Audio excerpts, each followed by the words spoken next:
What's up mga negs? Quick review muna tayo ngayon. Merong pinadala sa atin si Skygo Marketing Corporation. Ayan, munting regalo nila sa atin. Tingnan na natin, buksan na natin. Ano kaya ang laman nito?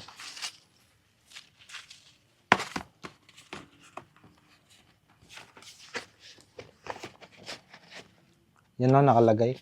Negroy Moto. Siyempre kayo yung unang makakita nito.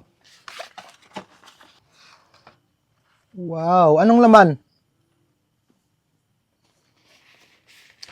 Wow! From Skygo Marketing Corporation and Monarch, siyempre. Wow! Meron silang pa-tumbler, oh. Ganda! Nakalagay na Monarch. Ganda ng tumbler nila.